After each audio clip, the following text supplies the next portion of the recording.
Jeg har hodepine. Jeg trøtt. Det for varmt. Det for kaldt. Kjenner du det igjen? Vi har ikke løsningen på alt, men bedre inneklima, det kan vi hjelpe med. La oss skape renere luft med Panasonics varmepumpe som har innebygd nano-X-teknologi. Resten opp til deg. Å velge varmepumpe har aldri vært lettere. Ta kontroll med Panasonic HZ Flagship. Velkommen til Jernverket podcast episode 4. Jeg heter Helle Stenkløv, og i 2009 møtte jeg Manilla Road når de spilte i Norge for første gang. Den neste halvtimen får du et gjenhør med Mark Shelton og kompani. Okay, we may just have to start then. Sitting here with Manilla Road. It's Raise the Dead Fest in late October 2009. Maybe we could start by you all presenting yourself. Okay, I'm Mark the Shark Shelton. I play guitar and sing a little bit. I'm Brian Hellroadie Patrick, lead singer. Vince Goldman, bass. Corey Christner and drums. And that was the whole band. You were... Yep.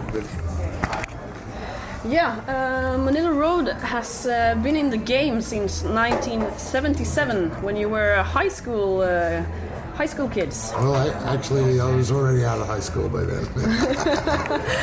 So. But there aren't many left from the 1977 lineup. No, as a matter of fact, I'm the only one that's still an original member. But Brian, he actually started working with the band as one of our road managers in 1981 or 82. So he's actually been with the band for an awful long time too. He didn't start singing with us until 2001. So, yeah. Yeah, because you were playing from 77 to about 1990, and then you had this break for about 11 years. Yeah, about. Well, actually, I think it looked like 11 years to everyone else because we didn't put any albums out, but actually Harvey Patrick, Brian's brother, and Randy Fox and I got back together and did about a year. A couple of years we played around Kansas locally and did a lot of gigs as Manilla Road again, but then that sort of broke up again for a while, and then it wasn't until 2000 that we reorganized the band again.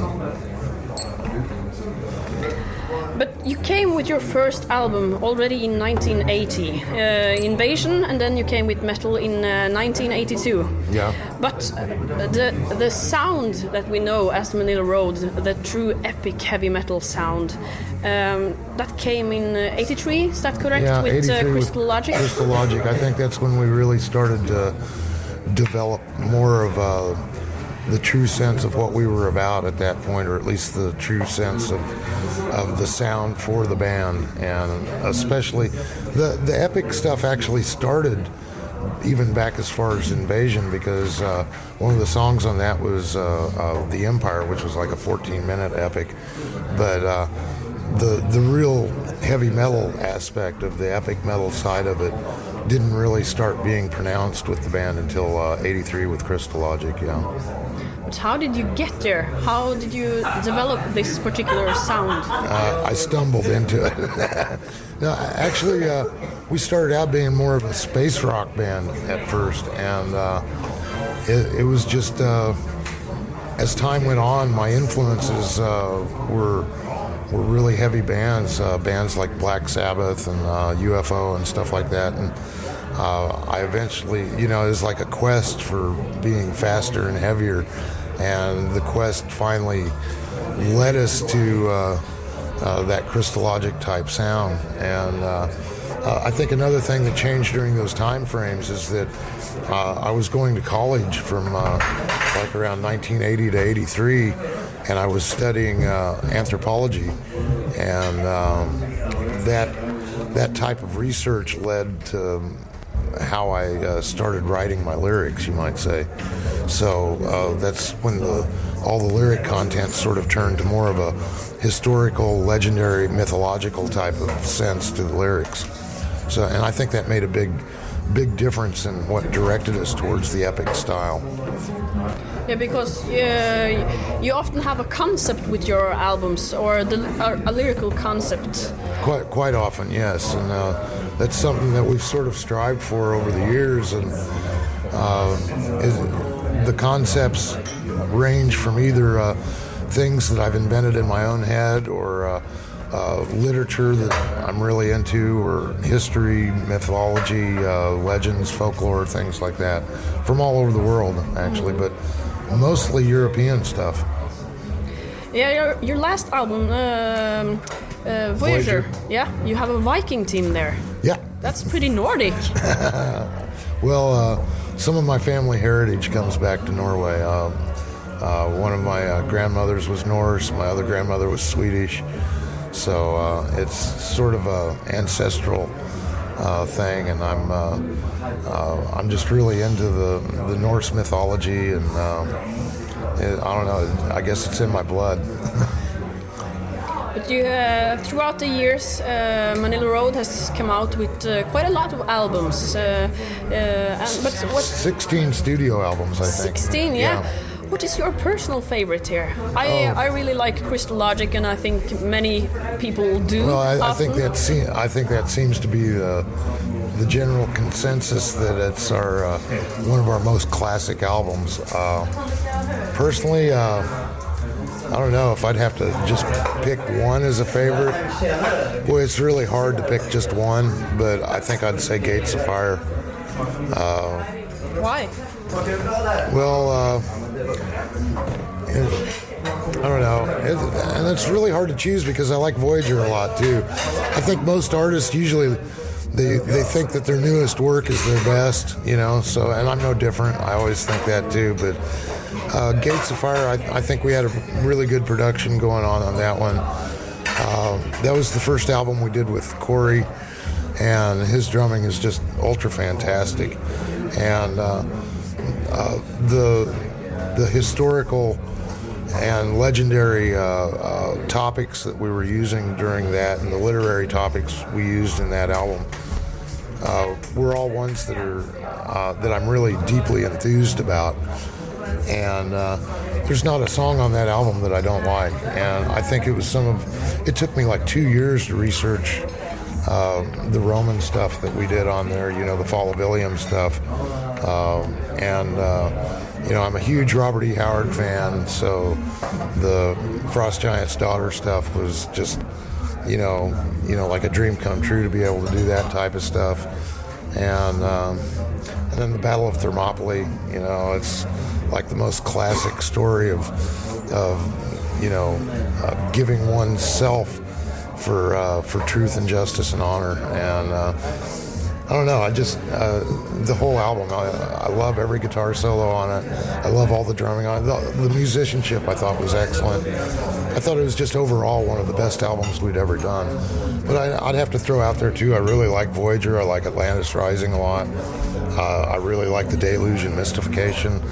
And Crystal Logic's one of my favorites too. So it's really hard to just pick one, you know. And when people ask me to just name one song that I like, that's like virtually impossible. And yeah, I was thinking more about albums, because that's often easier to. Yeah, well, when you try and pick one favorite out of 160 some odd songs, you know, like it's really hard for us to even just figure out what songs we're going to do in a show, because we're always getting emails from our fans saying they want us to play this, that, the other thing.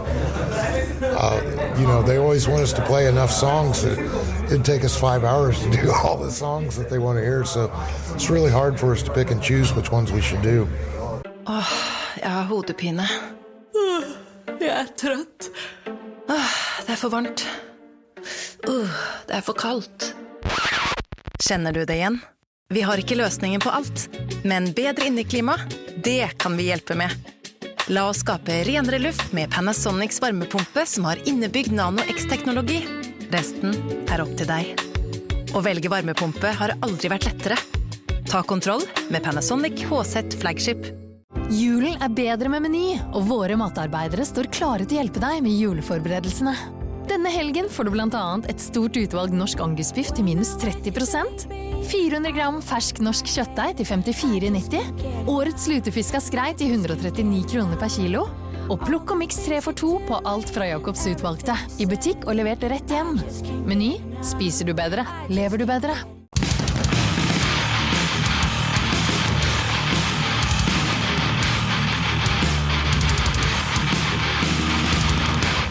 But nowadays, you're a singer and a guitarist. But I heard you ripped one of your voice cords. Yeah, one of my vocal cords. I started having problems with that back in 1984 when we were recording Open the Gates. I was really sick when we went in and recorded the album. And there was one day, we couldn't change the booking though because the studio was booked up solid for months to come. And so we had to go in and do it when we had the time booked. And when I sang everything in about, 8 hours. It was like one whole day that I spent just singing. And I actually injured my vocal cords when I did that. And I have what they call chronic laryngitis. So if I use my voice enough, eventually my voice just disappears for a while. And, I've been lucky in the sense that I've been able to still sing and still keep my voice. But I probably wouldn't be able to do all the touring that we're doing without Brian there to do most of the singing. And we're just really lucky that he sounds an awful lot like me. So. Yeah, how did you find the new Manilla Road? How do you find the members for the lineup? eBay. No. Okay, I'm kidding, of course. It wouldn't surprise me. No, yeah, I know. No, I've just been real, I don't know, the city we come from, Wichita, has just an overabundance of really great musicians. And so it's really never really been that difficult to find really good musicians to play with. There's a lot of unsung heroes from our community. And I've just, I don't know, I guess I've been lucky to have such a great bunch of guys to choose from. But, right now I've got the best bunch of guys I've ever played with. So, we get along really well. We have fun touring together. And we very rarely argue with each other. And, Lies. Okay, yeah, that's like, actually Corey and Brian fight all the time, but it's play fighting. No, we just have a lot of fun with each other, and it's a good community to bring musicians from. There's a lot of great music going on back home, and I'm just honored to have these guys with me. Then I can ask the other guys. How do you feel about this? Were you Manilla Road fans before you got into the band, or? Yeah, I was. I was in the studio the first time Mark was wrapping up some album work and stuff. That's when I learned about him, and then I ended up opening up for Manilla Road and 3 different other bands. I've known Mark for many years and stuff, and just ended up really digging, wanted to play, real metal with a real original band and stuff. So it was a great opportunity, and just walked right in there, and these guys let me in the door real easy. You're the youngest of all, probably. Mm-hmm. Yep. How did you end up with these guys? Well, Mark, or my dad, knew Mark since the late 80s, I think. Changes diapers. 83. They've been pals since, or 83, he says. And I had, I was, 16 or 17 when my dad asked Mark to do a favor to record my band's demo, a different band I was in. And we did that. It was going to be a 3-song thing, and then ended up recording everything we got. And once it was finished, Mark asked if I wanted to come with him to Europe, and I told him no several times. And I kept after him though. I kept after him because he came into the studio with his band Hardset and did this demo that I recorded for him, and I was just totally, utterly fascinated with his drumming capabilities. And so I went to his father, who is a long-time friend of mine, and he's also a guitar player. And I told him, I got to have your son play with me. I need somebody great to go overseas and play. And so I said, you've got to help me convince him to go. And he did say no to me several times. but I just kept on at him, and finally we got him to come try it, and it worked out great. So I said no for the reason that, my dad told me about the fan base and how brutal the fans are over here, and then listening to some of Randy's work, I'm just like, oh my God. And, I think we only had maybe 3 or 4 months for me to learn this 24 songs that they had picked, and our first show was going to be the Keep It True. In 2004, it was the Keep It True 2 that we played his first show. And it was awesome, though. He did a great job. I wouldn't want anybody else with me right now.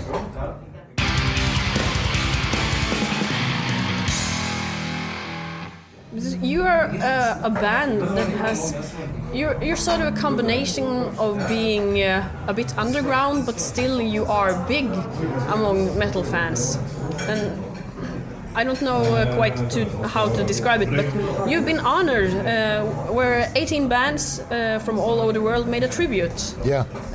How do you feel about tribute songs, tribute bands, bands making tributes? Man, I think it's maybe one of the highest honors you could receive, but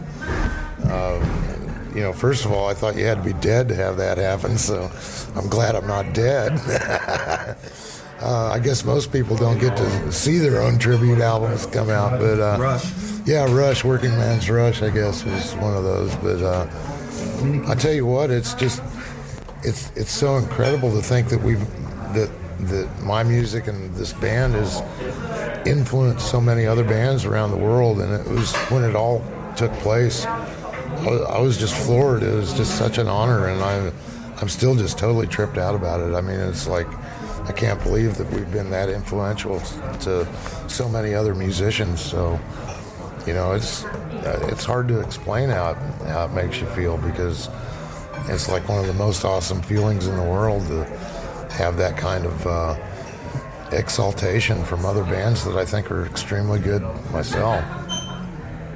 But did you know that the Norwegian black metal band, the Dark Throne, mentioned Manilla Road in their song Raised on Rock? Yeah. As a matter of fact, I think one of the guys is going to be at the show tonight. Probably. And so I'm hoping to meet him and thank him for the kudos.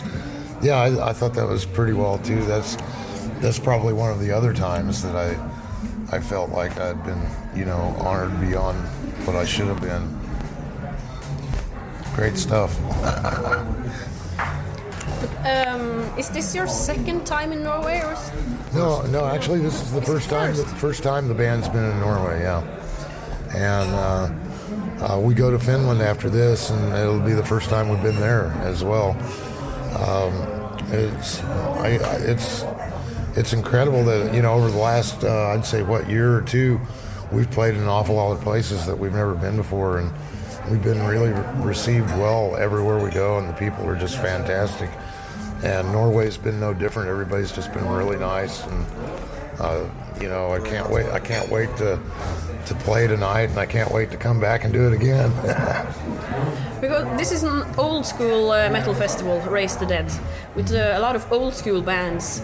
And people I think we fit in that. Yeah, but people are talking about the new wave of traditional heavy metal instead of the new wave of British heavy metal, which was 20, 30 years ago. Yeah, I was alive then too. Yeah, you know both sides.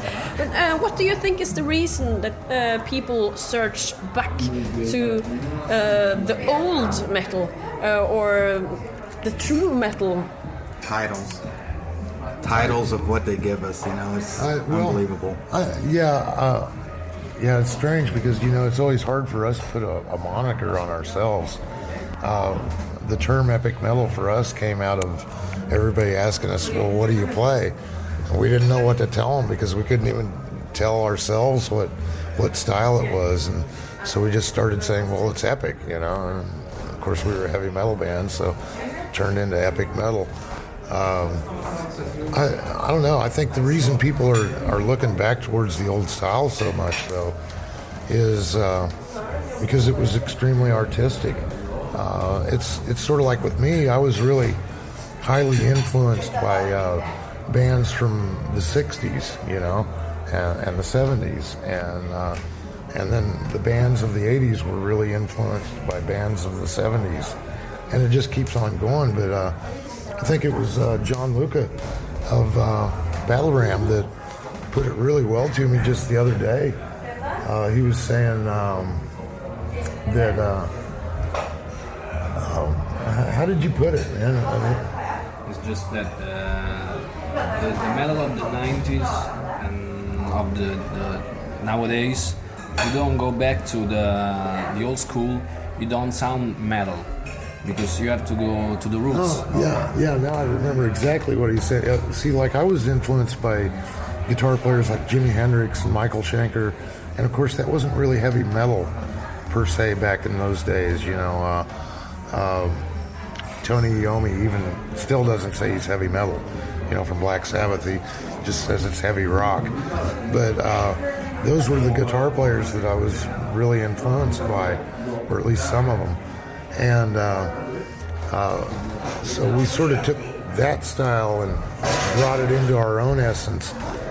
But yet bands today, I think, their influences are the bands that were already heavy and not maybe so classical oriented or whatever. It's really hard to say because there's still a lot of different bands and styles and musicians out there that are doing their own thing. And but I don't know. I think you've got an awful lot of bands that just sound the same nowadays, the newer ones. And that was one thing about the old days, was everybody had sort of a distinct sound of their own. And I think that's probably what the main difference is. Fucking drums, plug and play guitar, just raw fucking aggression. And loud screaming fucking solos, man. Solos disappeared. Like back in the 90s, so grunge came along and everything sort of went way underground.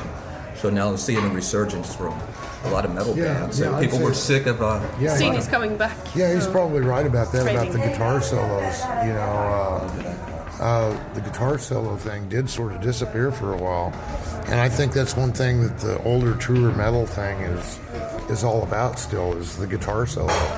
And you just weren't getting that guitar solo thing going on until you go back and look a little farther back to when everybody was going nuts on the guitar and trying to be the fastest, weirdest guitar player, you know.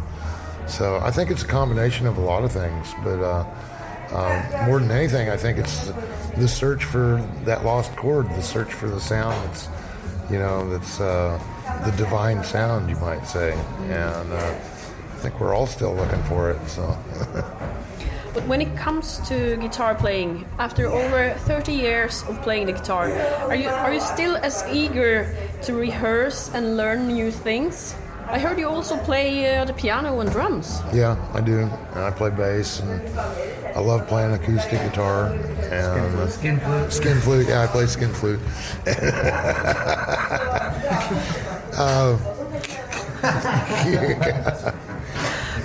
Oh my. No, I still love rehearsing. As a matter of fact, I look forward to it every time we're getting ready to get together to practice, to go on tour, to work on stuff for the studio. I'm still just totally enthralled by it. As a matter of fact, when I wasn't playing for a while, there was a time period between like 1994 and I'd say like 1998 or 99. But I really didn't do a lot of musical work. I got married, I had kids, I played a lot of golf, and I had a regular day job and everything. It about drove me crazy. I couldn't. It was getting to the point where I was just really unhappy with life in general. And it was Brian one day at the golf course. He says, "Man, I just hate to see you like this. We need to put a band back together. We need to work on a project or something and get you out of this dump and just get you back to being Shark again." And thanks to you, brother, this is where we are now because of that conversation. So thanks to golf and Brian.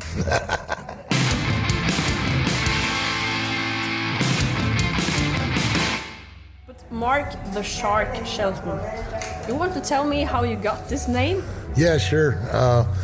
I was working in the studio with a band called Stygian Shore, recording their first EP, and at the time I didn't really have a nickname, and those guys had a habit of taking the first syllable of your first name and the first syllable of your last name and interchanging them, and so Mark Shelton became Shark Melton, and it just stuck. They started calling me Shark all the time. Next thing I knew, all my friends were calling me Shark, and it just crossed over to where now I'm Shark. I think it actually says that on my birth certificate now.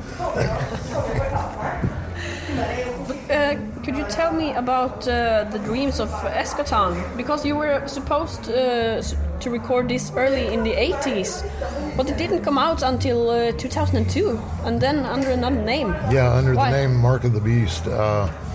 Well, we had a song called Dreams of Eschaton that we wrote after that was on our Christologic album, so we didn't want to, use the same title at that point. The reason we shelved the album was because I just didn't think it was that good at the time. I thought we were moving really fast at that point, and we were heading faster and faster towards more of that Christologic sound. And that album just, it didn't have what I thought was where we were wanting to go. I mean, it was close, but it wasn't the whole cigar like I thought it should be. And so we put it on a shelf, and we ended up doing metal. And a couple of the songs on metal were a little closer to what I was looking for.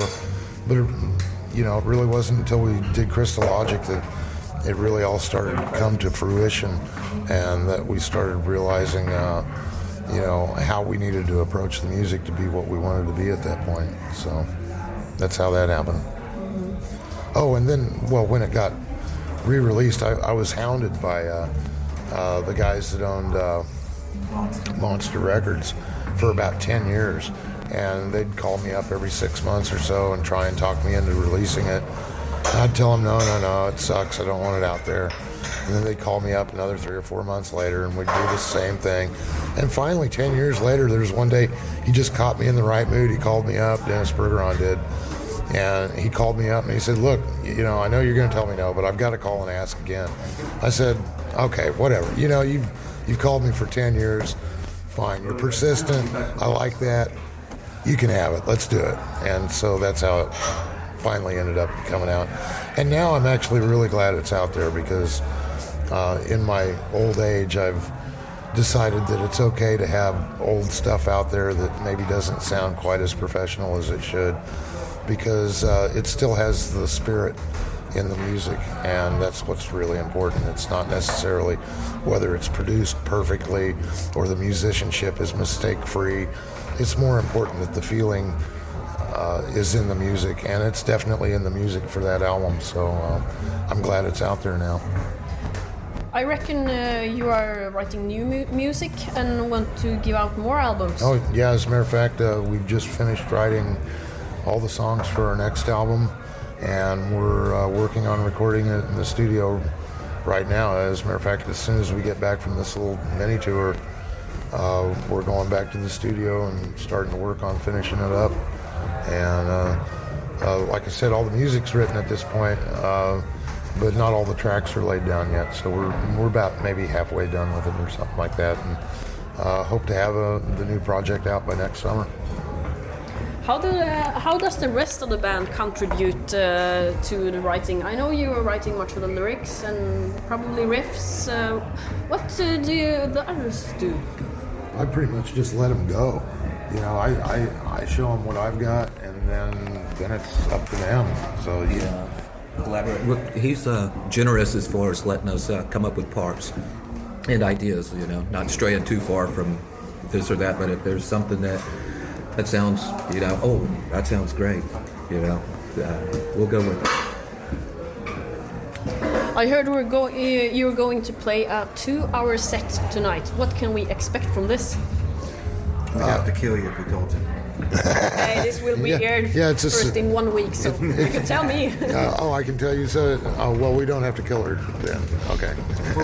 We'll probably play a few off Christologic tonight, and probably a couple off the new one. one off of Gates of Fire, several off of Open the Gates and The Deluge, and Mystification we'll play a few of. So, there'll be some crowd pleasers in there. What's your favorite? What do you want to hear tonight? Crystal Logic. You got it. The song? The song and generally the album. Oh, just the whole album. I think we're playing 4 off of that album tonight. Four, maybe 5. I don't know. Beautiful. I think that's the Manilla Road album I've listened the most to, but that's probably also because it was the first one I was introduced to. And I must admit that the first time I heard it, I didn't like your voice. It grew on me. But I still don't like it. No, I still don't like my voice either. So. It's a love and hate thing. I think my voice has always been one that had to grow on people. And as a matter of fact, our music's sort of like that too, I think, at times. Because it's different, it's not typical of the genre at all. So it's one of those things where you either love it or you hate it. And I guess we've been lucky that a bunch of people have decided they love it. So I think we're approaching the end, soon half an hour. The time's flying. At last, I will just ask you, have you any... Do you know of any of the other bands that are playing at this festival? Absolutely. Oh yeah, we're. This will be the second time we've played with Angel Witch. Yeah, I'm a big Kevin Hayborn fan, of course, and the other bands, familiar with them, but not really friends. Haven't played with many of them before. We've known about Sodom for a long time, so another great band, and we're really proud to share the stage with all of them because some great musicians. And just today we've met the guys in Tyrant who are right over here, and really nice guys. And Kevin Hayborn and his Angel Witch boys. Yeah, we played with them in Germany just a while back and had a blast with them. It's remarkable because I've been an Angel Witch fan ever since the first album came out, and it's remarkable that I get to play with them at this point because it's like a dream come true just to get to see them play live, let alone share a stage with them. Okay, thank you. I hate the question, is there anything more you'd like to add? But I always like to ask the band or the artist if there's anything I've forgot or anything I should have asked. Nothing that you forgot, but something that I always like to say. Yeah. And that's, I like to thank all of our supporters and our friends and fans all over the world because they're the ones that make this possible. If it wasn't for our supporters and our fan base, we couldn't do this because that's what gives us the drive to continue on. All the friendship and honor that they bestow upon us is just incredible. And, most of the time we feel like we're unworthy of that. And I have to put the thanks where the thanks are due. And that's with the people that have kept us being able to do what we dream as being a lifelong ambition, and if it wasn't for our fans, we couldn't do this. So a lot of love out to our fans, and up the hammers, down the nails. Hail Thor. Then you have to make me what's it called? Big favor. Yeah. For a small favor. Yeah. Could you make a jingle for my radio program? Absolutely. Yeah? Yeah. Who you are, what band you're playing in, and of course the name of my show. Okay. Hammartid, or Hammer Time if you like. Hammer Time? Hammer Time? MC Hammer Time? It's a spin-off of it. Oh, really? Mm-hmm. Okay. So Hammartid is kind of Hammer Time in Norwegian. So how do you say it again? Hammartid. Hammartid. Hammartid. Hammartid. Hammartid. Hammartid. Hammartid. Mm-hmm. Okay. All right. So this is Mark the Shark Shelton of Manilla Road saying you're listening to Hammartid. Nice. Hammers. Up the hammers. Yeah, we ought to do one that's all of us. Yeah, say up the hammers in like in a choir. 1, 2, 3. Up the hammers. That was terrible. Once more. Can't count the three. 1, 2, 3. Up the hammers. Oh, let's try this again. This is Manilla Road saying, listen to your best metal show in Norway, Hammartid-tiden. Up the hammers. Fucking awesome. Du har hørt et intervju med Manilla Road gjort for Hammartid høsten 2009. Når Manilla Road spilte i Norge for første gang på Raise the Dead Fest. Hvil i fred, Mark Shelton, og takk for alt du var for musikken og tilhengerne din. Up the hammers and down the nails.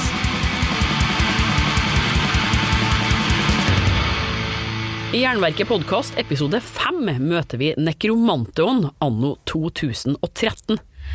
Lite postervennlig plate som har slått gjennom hardt. Det blitt en posterplate, rett og slett. Det det som litt ekkelt. Hva skal det bety? Det lekte her. Jeg prøver bare å sette. Episoden legger allerede ut, så du kan laste ned til podcastleverandøren din eller på jernverket.com. Mitt navn Helle Stenkløv, og Jernverket podcast gir deg et nytt eller gammelt hardrock-intervju hver fredag. Følg Jernverket på Facebook, Instagram og jernverket.com. Gi full pott og hør på Heavy. Vi snakkes. Å få private bilder spredt på nett noe av det vondeste som kan skje. Og midt i all fortvilelsen det lett å føle seg totalt hjelpeløs. Hva ville du gjort i en slik situasjon? For sikkerhetens skyld har vi inkludert viktige sikkerhetstjenester i våre mobilabonnement. Du kan blant annet få hjelp til å fjerne uønsket innhold på nett. Bli tryggere med mobilabonnement fra Telenor. Se telenor.no.